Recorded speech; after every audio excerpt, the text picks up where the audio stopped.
Why do I feel, stop me if I'm alone in this, why do I feel that no checklist exists?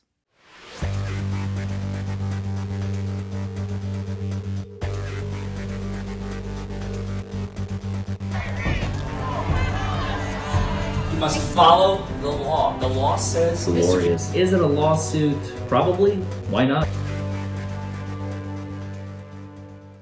Well, hello, everybody! It has been a long time since you have seen this introduction. I am well aware of that. I've been focusing on my own personal life. As you all know, Chandler is starting school this week. She is also going to be a lawyer, much like myself, in 3 years' time. So we're all very, very excited. And we just kind of, took a little break. I posted some videos for you all. If you have missed them, go check them out. I have a bunch of trial videos that I've been posting over the past month. And then also, for a lot of you who have been following the Frazier bomb case, we are definitely going to have the finale of those transcripts. I think we have about maybe 4 or 5, maximum 6 videos that hopefully I can get Ari on to record and finish that series. Now, today we are going to do Lally. I know it's a long time coming. I know it's been a while since this has actually happened, but that's irrelevant because you have not heard my reaction to it. So it's as if you're watching this for the first time, a brand new video, which you are because you have not seen my reactions. I haven't even seen my reactions yet. We're about to find out Lally has taken the witness stand in a proceeding. The judge put him on the stand and forced him to testify about how he has been conducting his business at the Norfolk County DA's office.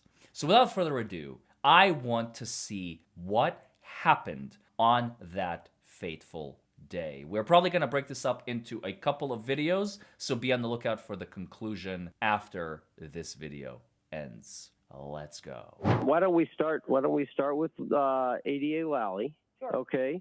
And it may be that you also want the talk to the Milton people.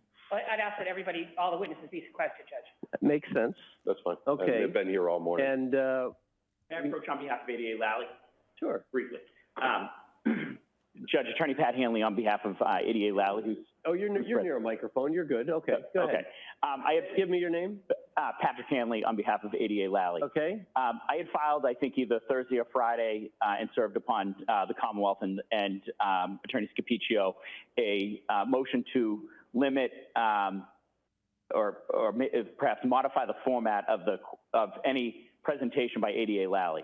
ADA Lally is an officer of the court. ADA Lally, I anticipate, is in a position to answer. Okay, so real quick, the judge has already said, let's hear from ADA Lally. Let's put Adam Lally on the witness stand and have him testify. Now, his lawyer at the last minute jumps in. Why? Because he wants to try and have one last ditch effort attempt, last resort, to see if he can get the judge to change his mind. Now, you can see the judge is already a little annoyed and frustrated based on his body language because he's already said, okay, let's put him on the stand. And all of a sudden, this lawyer's like, oh, wait a minute, judge. No judge ever wants to hear that, but he's got to try. Adam Lally probably paid him, or his office paid the lawyer, so his lawyer is jumping to his rescue. To many of the questions that you have or that are raised by defense counsel, but that he should do so from counsel table and address them directly rather than in response to questions. I suggest that it will be faster. He's prepared to do it, and if there's follow-up questions that the court has or that are derivative from defense counsel's motion, I suspect that he'll be in a position to answer them. And so I'd suggest that be the format. Why? And because it will be faster. It also obviates the need to examine defense counsel to the extent there's any question of what was sent to defense counsel before or what was raised in documents before. Defense counsel, I would suggest, shouldn't be on the witness stand, and he shouldn't be on the witness stand. The last thing I would say is, if the court is inclined to put him on the witness stand, I'd ask for the opportunity to, at the conclusion of defense and Commonwealth's questioning, to question him and raise anything that has not been raised in his testimony by that point. The motion is denied. Mr. Lally can testify like any other witness. He has relevant testimony. He's being See? called as a witness, and he can testify as any other witnesses. Lawyers do it all the time. ADAs do it all the time. Defense attorneys from time to time do it. Sure. Okay, and so we can proceed. May I, well, I'll say this. The Commonwealth has filed motions to quash, and one of them partially with ADA Lally. And this goes back to my initial point about narrowing the scope here. Notice how hard they're trying to avoid putting Lally on the witness stand and just testifying. I mean, it's obvious. The last time we have seen something like this was the complete opposite. It was, oddly enough, also another Morrissey. It was ADA Morrissey in New Mexico in the Alec Baldwin trial. Remember the whole thing about the bullets and the bullet casings that were found that somebody had brought in to the prosecutor's office? And ADA Morrissey, in that case, in her infinite wisdom, which this she should have never done, volunteered as tribute to take the witness stand and testify, which was so... And it destroyed her case even more after that. But she tried. She tried to salvage the case from whatever was left. Her assistant state attorney even quit. And she went on, I forget which show she went on to explain why she quit. And she explained that she was like, I'm not having any part of this. You committed an ethical violation. I want nothing to do with this. Johnson, I think her name was Johnson. Anyway, regardless, I mean, there it is. This is a classic. Like, they're trying to bend over backwards. Like, please don't put him on the stand. They're finding ways. They're like, we filed a motion to quash, to limit his testimony. You shouldn't testify. And the judge, I mean, just looking at his face, he's having none of it. He's like, Okay, denied. Anyway, Lally, take the stand. Have you or someone you love been injured as a result of someone else's negligence? Or worse, lost a loved one because of it? I am attorney Larry Forman, and myself and my team of trial lawyers are ready to help you to get the absolute maximum compensation permissible under the law. We know the system. We understand how to win. Anywhere in the United States, 24 hours a day. 1-844-774-HURT. Call us. We can help. And That's what's focused about on to the happen. discovery issues at hand. ADA Lally is subject to a protective order on another matter. And I would ask the court to review the Commonwealth's motion to quash, and if we are taking a break here, and preclude counsel from inquiring about those issues that he cannot testify to and will not testify. If there's a protective order issue, we'll address it, okay? And if he feels like he can't answer a question because he's subject to a protective order in another matter, we'll deal with it. Thank you. Okay. And the other part of this is these were, and I'll just pass them up to Your Honor. These were the subpoenas that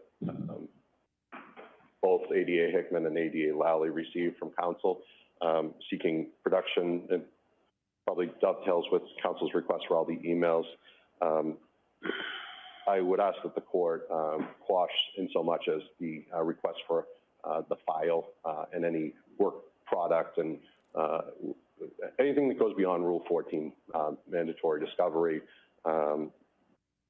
anything that involves work product, mental impressions, or anything of the such should not be part of this questioning. So right now, part of this questioning is, what did this ADA know? Right. What did he do? Thank you. Okay, who did he talk to? That's arguably work product. It gets discovered in this context, because the question is, why wasn't this stuff produced in 2021? I understand that could be embarrassing for the office. I understand that could be embarrassing for certain individuals. That's where we are right now in this particular case, because lots of stuff from 2021 wasn't turned over. Okay. So it may be that emails become relevant to this testimony, okay? Who knew what when, and what did they do or didn't do in order to follow up? So I'm going to have to deal with this on a question-by-question basis. I cannot quash it across the board, Correct. all right? And I would agree, Your Honor. I actually, to that point, I have included emails The judge to is so explain frustrated. the issues. He's like, can we please get on with this? This is not... No matter what When you I say, can understand it's an moving issue, forward. I provided the emails to help explain it. Okay, all right. Thank you. ADA Lally, you're on. Yes. Mr. Lally, if you could come forward to be sworn. I apologize. We have witnesses here. You want them? Sequestered, yes. So council's also, we have a motion to quash this subpoena entirely. ADA Hickman, do we want ADA Hickman present for this questioning? I do not, Judge. She's going to be a witness as to what how the condition of the file as she found it. I don't think she should listen to what Lally says he had in the file before she testifies. That's no dispersion on ADA Hickman at all, Judge. I understand. I'm going to overrule the request for sequestration of ADA Hickman. She's counsel of record now and an officer of the court, and I'm confident that we do not need to extend the sequestration order to her. Your objection's preserved. Attorney Costa, to the extent you join in the objection. I'm joining the objection, Your Honor. And you have a standing joining of objections, if you wish, all defense counsel. Thank you. Okay, but others should be sequestered. There you go. The witnesses are sequestered. Thank you. You solemnly swear to be able to give the court in the case down here and true the truth, the whole truth, and nothing but the truth to help you God. Yes, I do. Thank you. Good morning, Mr. Lally. In a loud, clear voice, could you please state your name? Adam Lally, And what do you do for a living, Mr. Lally? Assistant District Attorney with the Norfolk County District Attorney's Office And how long have you worked for the Norfolk County District Attorney's Office? since 2005. 20 years? Yes, almost. What did you do before you worked for the Norfolk County District Attorney's Office? Started with the District Attorney's Office straight out of law school. I worked a few warehouse jobs, things like that during law school, went to school at night. How long were you in the office before you got assigned to the homicide squad? I'm not sure that it's an assignment to the homicide unit.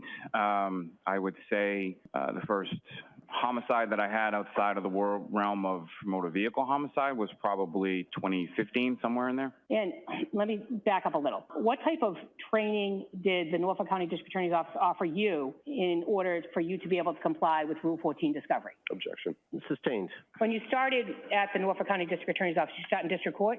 Yes, Okay. And how many district court cases would you say you tried? I have no idea. A lot, More than 100? probably. And in all of those cases, were you able to comply with Rule 14 discovery and turn over the discovery that was required under Rule 14? Objection.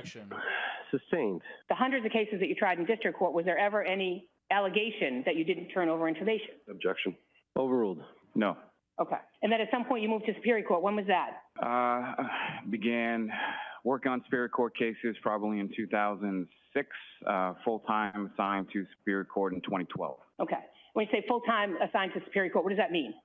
So what that means is during the interim period from 2006 to 2012, I had cases in Superior Court, but I was primarily assigned to the District Court. So you were trying cases in the Superior Court, but you were still trying cases in the District Court? Correct. Actually, I still do that to this day. You still try cases in the District Court as well? I do. Okay. But you said at sometime in 2012, you were assigned to the Superior Court. Does that Correct. mean you came here every day? Correct. Okay. And what type of cases were you assigned in 2012 when you became a Superior Court DA? Variety, pretty much ran the whole gamut.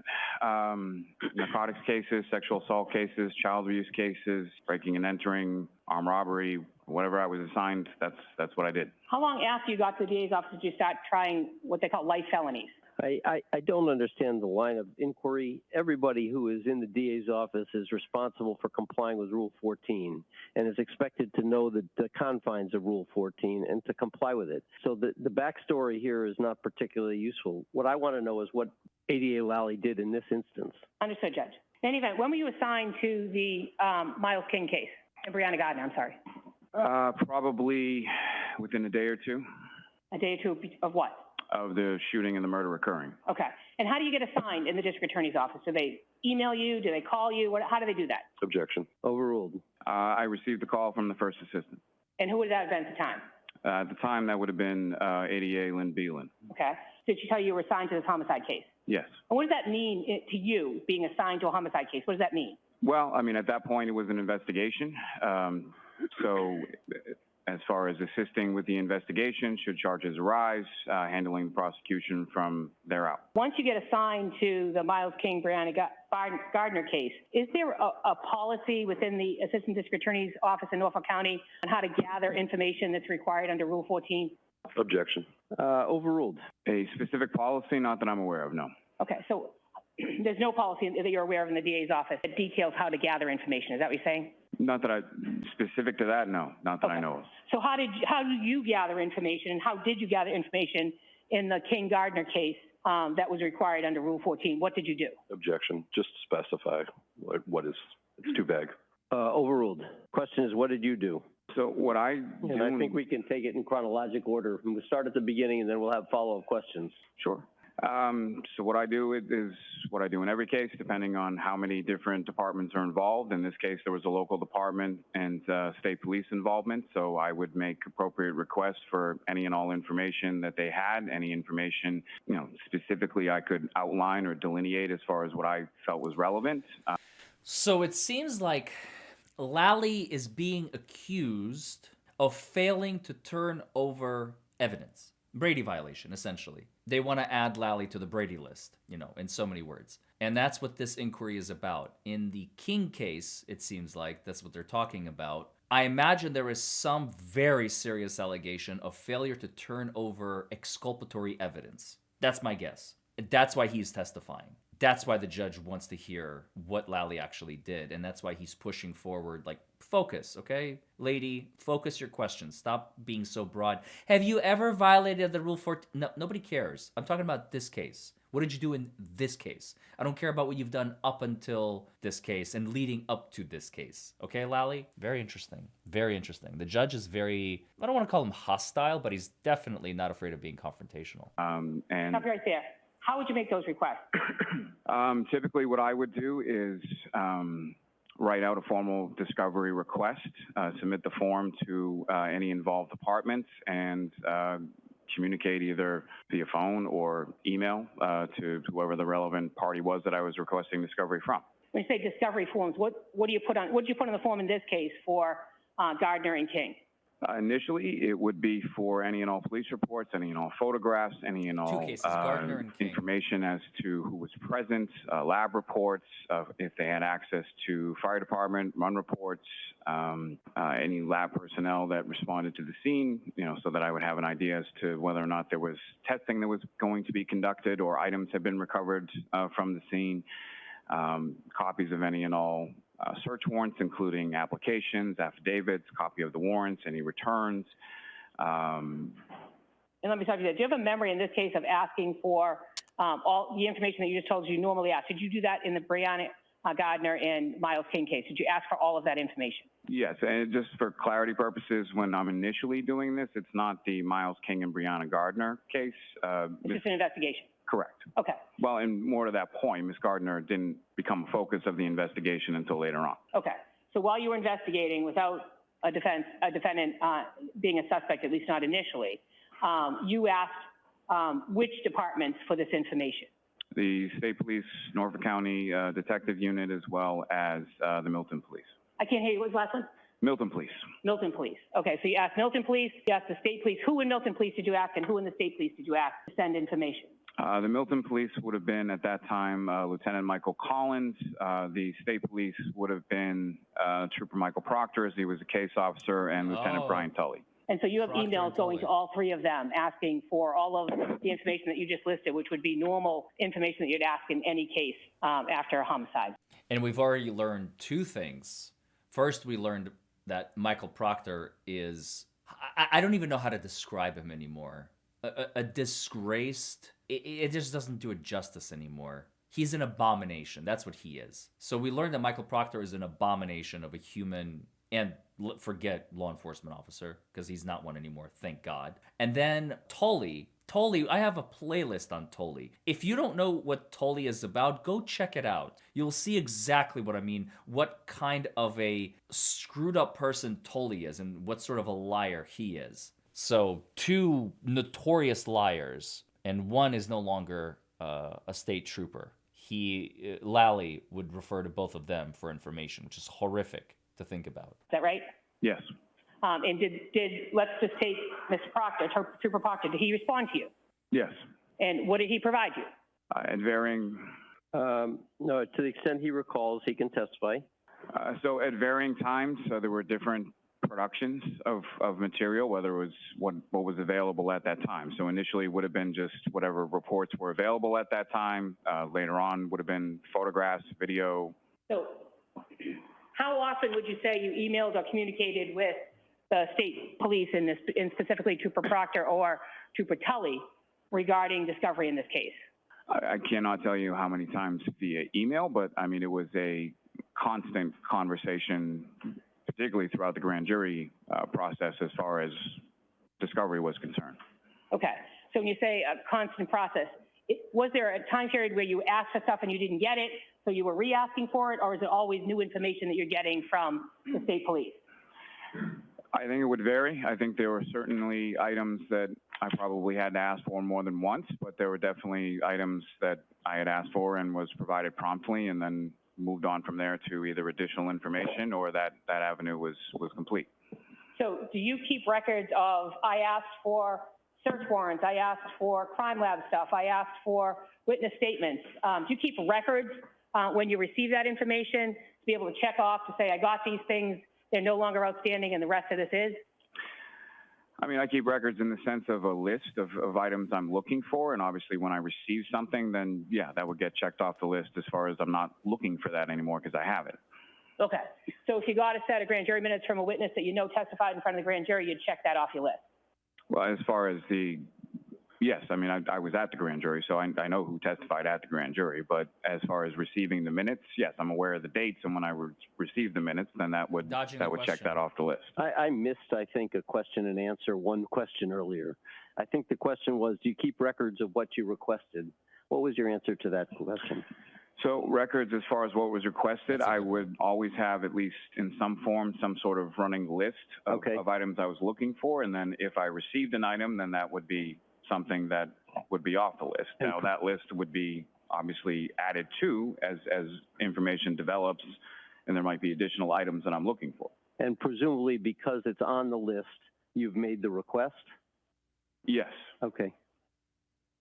And so you'd have, whatever's on the list, you'd have emails requesting that information, is that right? Yes. Okay.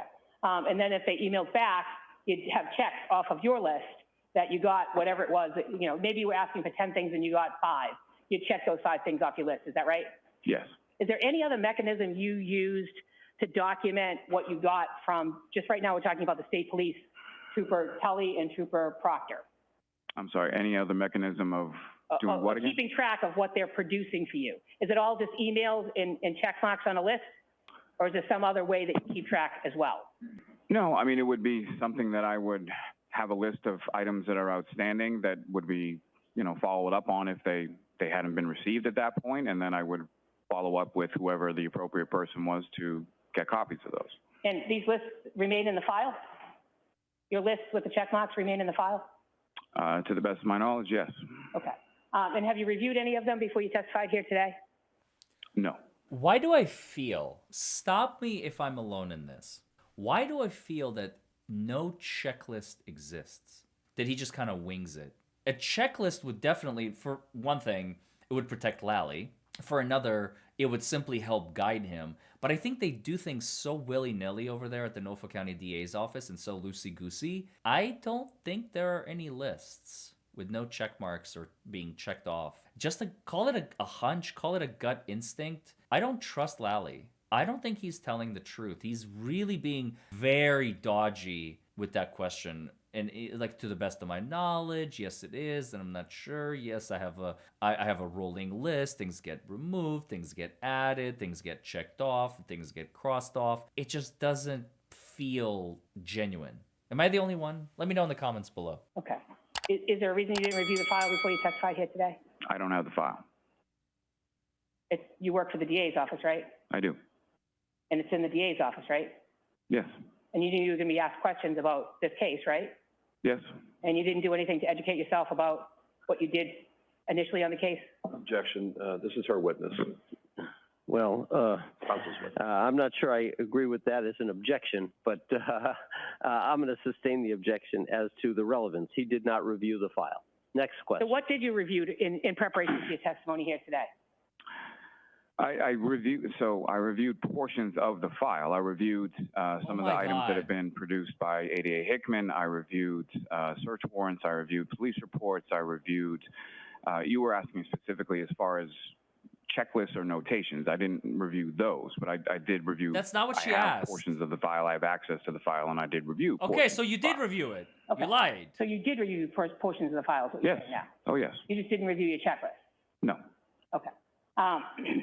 Now, Because there isn't one. in terms of the Milton Police Department, do you also have emails going back and forth to the Milton Police Department asking for certain documents? Yes. And who in the police, would that be Lieutenant Collins? Yes. Anyone else in the Milton Police Department were you looking for documents from? On this case, I don't believe so, no. And did you keep the same type of list that you kept for the state police of outstanding things that you were looking for the Milton Police Department? Yes. And what did you get back from the Milton Police Department? Do you remember? Items of a similar nature that they had access to, as far as police reports, photographs. I don't believe Milton did any of the search warrants in this case, but other items of discovery, video that they recovered, that there's a litany of different items. A litany of different items? Did you Yes. say? Okay. And those would all be memorialized by email? Is that how you did it? Yes, that's, I think, what Mr. McGee attached as Exhibit 1. It's about 137 pages. Of emails back and forth between the Milton Police Department and you? Correct. And so at what point do you know that you have all of, so other than, strike that, Milton Police, State Police, any other person or entity that you sought information for in this case? Certainly. I'm sorry? Yes. Who's that? Be the Office of the Chief Medical Examiner, be the State Police Crime Lab. There were some items that were outsourced to Bodie Technology Lab in Lorton, Virginia, where they did some additional forensic testing pursuant to DNA. They have different methods that our lab does not. Milton Fire Department, I believe Fallon paramedics were involved in the transport of the victim, Mr. Simmons. That's all I can think of at this point. Okay. And would you communicate with those agencies the same way you communicated with the State Police and the Milton Police via email? For the most part, could have been a phone call on some of those All right, so let's stop there. If there was a phone call, how did you memorialize what you requested and what they said in a phone call? That's a good question. Notes. You have individual notes? Yes. And where would those notes be right now? In the file. Okay. So do you keep like a running page of all the notes that you've taken in the case with communications that you had with all of the other entities and officers in State Police in this case?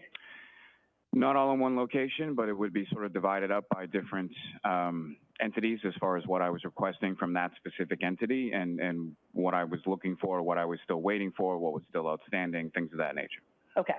So what happens when you ask for something, let's just say from the State Police, and they don't give it to you? What's the next thing you do? The next thing I do would be to ask for it again. Okay. How many times do you ask for it before you have a meeting with the State Police to look at their file? Objection. The biggest objection I have here is that we're not speaking about any individual document, any individual date, vague questions about Yeah, this is general practice, generally practice. Mr. Lally's practice.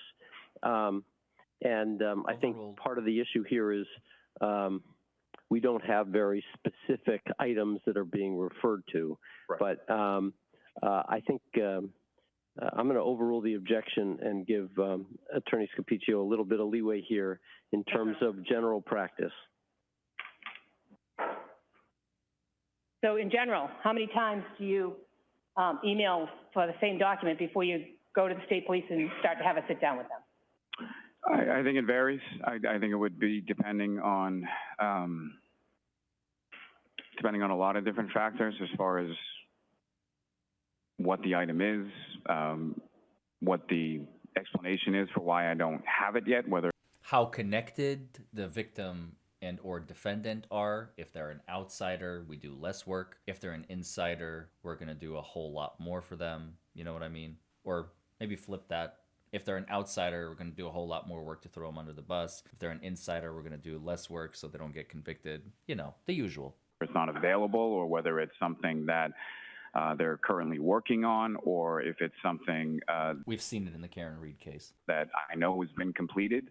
And I've asked for it multiple times, and I still don't have it. I'm not saying that even happened in this case, but if in a general practice, if that were something that were going on, then yes, I would want to sit down with somebody and figure out exactly what's going on. Okay. So let me ask specific questions about this case. When you reached out, let's start with Trooper Proctor. In this case, looking for information, and there were emails back and forth. Were there any occasions where you did not get the documents or the information that you were seeking from Trooper Proctor?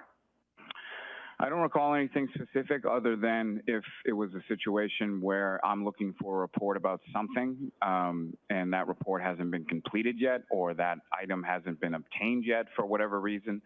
But I don't recall in this case ever asking for something and just not getting it.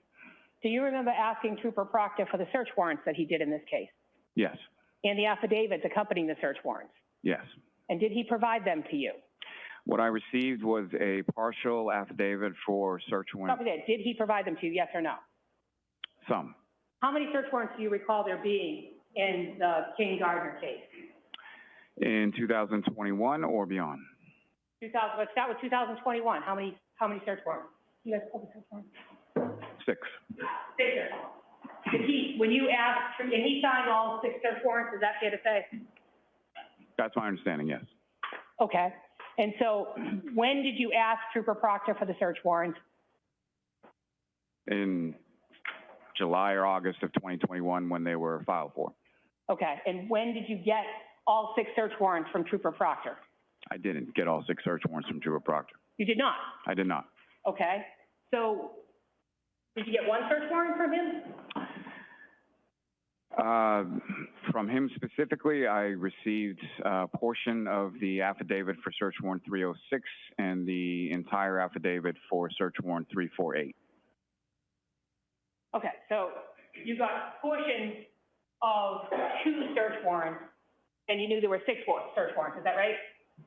Yes. Did you make notes somewhere in your file? Geez, I asked Trooper Proctor for these 6 search warrants. You haven't given them to me yet? I believe, yes. Okay, those notes are in your file? I believe so, yes. Okay. And then when you didn't get search warrants from Trooper Proctor, did you meet with him? Yes, I mean, specific to that, I don't recall any specific meeting related to search warrants, but we did meet several times in relation to this investigation in this case. But you understand that search warrants are Rule 14 automatic discovery, right? And you knew there were 6 search warrants, right? I did. And so when do you realize that you don't have all 6 search warrants? How long into the process? Do you know right away you don't have them all? Or do you not know for a long time you don't have them all?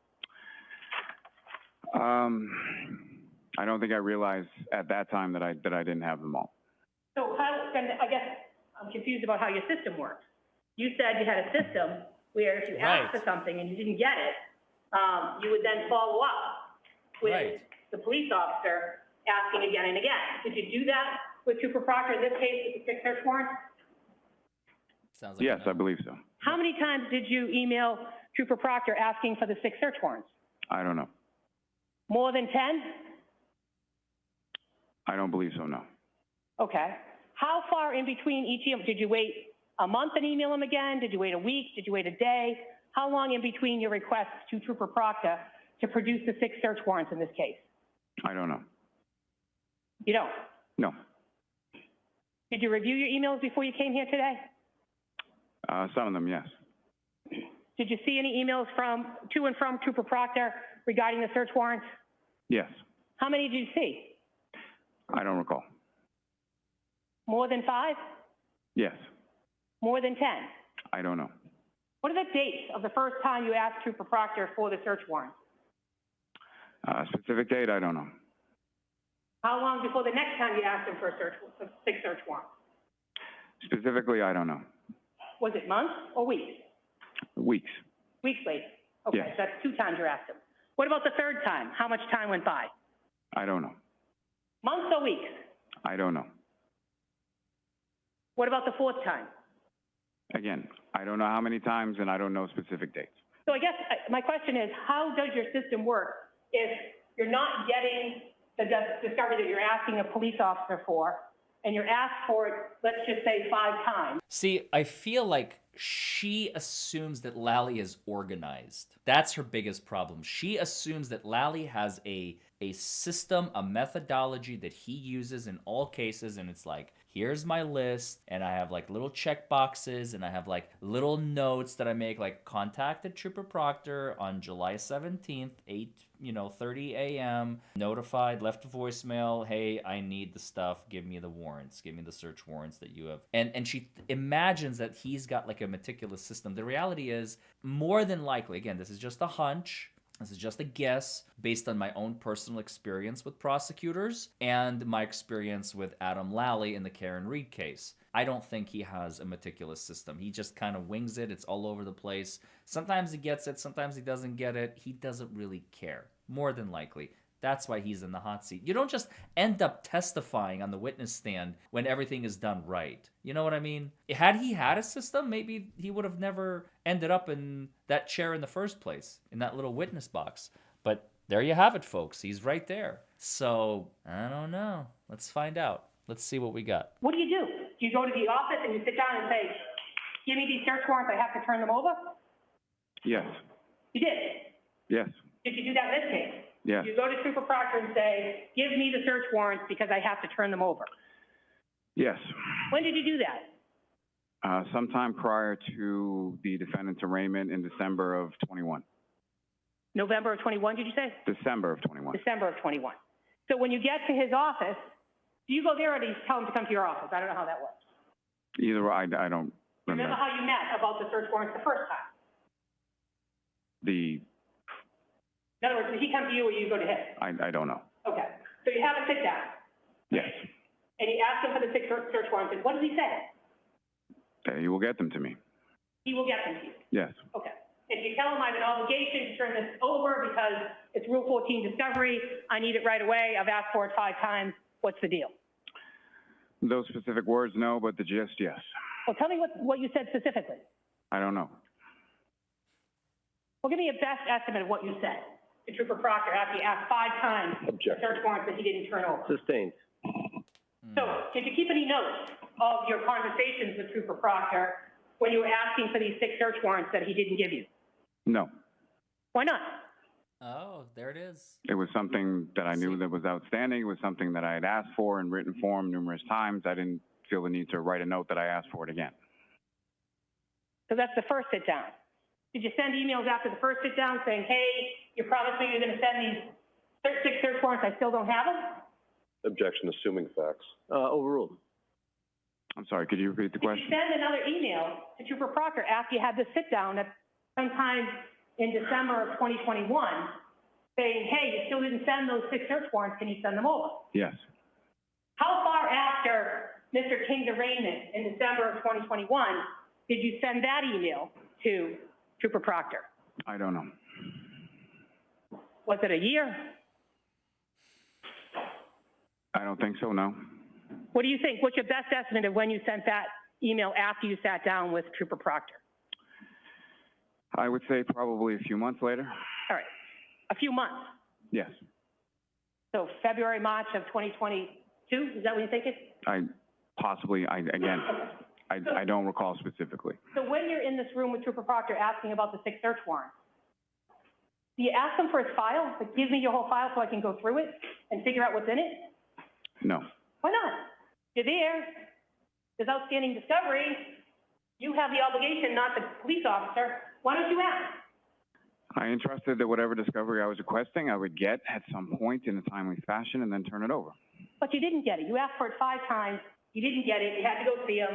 You have him right there now, and you still don't say, give me your file? Let me go through it? No, I did not.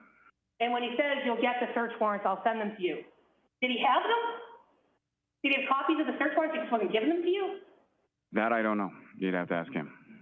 Well, Really? you don't get the search Really? warrants You're at going to punt the ball? You're going to be like, you have to ask him? Are you serious, Lally? That's not a good answer. That's not a good look for you. Event after that sit down, and you send another email. What's Trooper Proctor's response to that email? Again, I don't know that I sent another email, but I know that there were subsequent conversations about it. Whether it was what format it was in, I don't know. Okay, and at this point, you have to be getting a little upset with Trooper Proctor that you're asking for information that he's not giving you, right? Objection. Overruled. I'm sorry, your question again? You have to be getting a little upset at Trooper Proctor that you're asking him for information that he's not giving you, right? I wouldn't say upset, frustrated probably. I'm sorry? Frustrated probably. Oh. Judge, can we approach sidebar just briefly? I know. Sure. In any event, ADA Lally, a couple of months goes by, you still don't have the 6 search warrants. What do you do? I don't know. I mean, What? Specific to the 6 search warrants, I don't recall as far as there was a topic that was discussed repeatedly.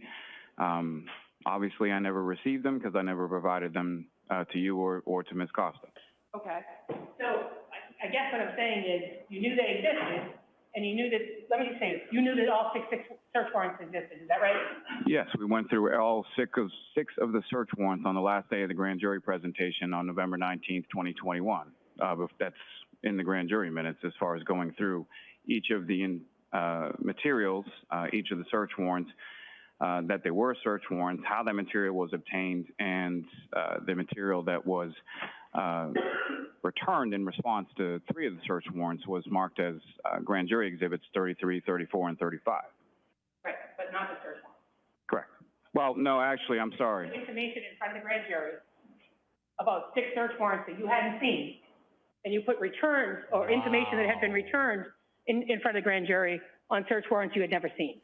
So okay, this is crucial. If ADA Lally presented evidence to a grand jury to determine whether or not they're going to indict someone, and he's going through, like there were 6 search warrants, and he's just going to assume, like, oh yeah, these were done properly, but he has never laid eyes on all of them, that's a big problem. That is a big problem for the prosecutor. Because if procedures were not properly followed, that could destroy the case for the prosecution. Do you see? That's why it's important. That question. Things are heating And I'm up. trying to. So Okay. with regard to those 3 search warrants, that was 306, 307, and 329, which were the call detail records for your client, the victim, Mr. Simmons, and Mr. Jeanette.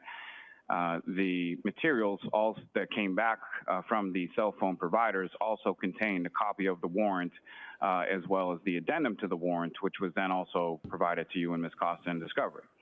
But not the warrants themselves. No, the warrants themselves and the addendums, not the application and not the affidavit. Right, so you understand that in order to make a determination as to whether or not you're going to suppress certain information, you actually need what you asked for and what you, in the affidavit that told the clerk magistrate why you had probable cause, right? Objection. I can take judicial notice of that, and I'm sure Mr. Lally knows that. Okay. We're going to stop it right here, and we're going to continue in part number 2. We're going to finish this video in the next premiere, which will probably be tomorrow. Folks, I hope you enjoyed this. I hope you... I know a lot of you have already seen it, so it's definitely not a new video. But it definitely seems that Lally is in the hot seat once again. There's just no quit for the Norfolk County District Attorney's Office. They just violate rules, they bend rules, they violate the law, they break the law, they break the rules constantly. And he got caught in the crosshairs of the justice system that he is supposed to be sworn to protect, and he's doing everything but. And I can't wait to see how it finishes and if there's a cross-examination by, I guess it would be his own lawyer, because this is done by opposing counsel on the case. So I'm very much looking forward to finishing this video. Also, real quick, before I let you guys go, I want to give a shout out to my editor, Boyan. As you can see, we've got very, very crisp color and very crisp video finally, which I'm very, very excited about. And that's all his work. He has suggested we have new equipment, we have a new lens, we have a new camera, and I hope to provide very, very high quality videos like this one to you all in the future as well as today. And of course, I am wearing a tie that I promised him that I was gonna wear this tie on the day that we install the equipment. So my friend, shout out to you. Thank you for the gift. Thank you for the camera suggestion. I am stoked to keep this show going, and we are going to bring lots and lots and lots of new content for you all, just so that you all are aware what is coming. We have the, I think it's pronounced Rue Valley or Valet, I'm not sure, the case out of Connecticut. That was a jury trial that happened last month that I want to cover on my channel. Obviously, we're covering the Lally situation. We're going to continue covering the Karen Reed civil case. For those of you who may not be aware, Damon Seligson was on my channel about a month and a half ago. I interviewed him. He is one of the civil attorneys on the Karen Reed case. Liza Little and Alan Jackson both have joined the civil Karen Reed defense team as well. This is not news. It's been a couple of weeks since that happened, and I was very excited to share that with you all. Also, Donna Adelson is starting out, so we may be doing that. I don't know if anybody else is going to be covering it, but that's on my radar as well. And of course, we're going to finish the Frazier Baum preliminary hearing from April of 2025. Like I said, folks, we are keeping this gravy train going. I have tons and tons and tons of content for you all. I promised you, remember, back in March, I made a promise that I will have at the very least one video for you all every day until December 31st. It is now the middle of August, and we are slowly approaching fall, and I'm going to continue living up to my promise. I will have one video a day, every day, until the end of the year and beyond. Obviously, I don't plan on stopping producing videos on December 31st. I'll just keep it going. I made a promise, at the very least, one video a day, every day, until December 31st, 2025, and I will continue in that same fashion. So until then, folks, I wanted to thank you all for watching. I hope you all enjoyed it. I hope you all learned something. I hope you all like the new setup we have going on. I mean, I'm not gonna lie, I'm in love with it. I've never had such amazing quality video, and I'm very, very, very excited for it. So I will see you all in the next one. Bye, everybody.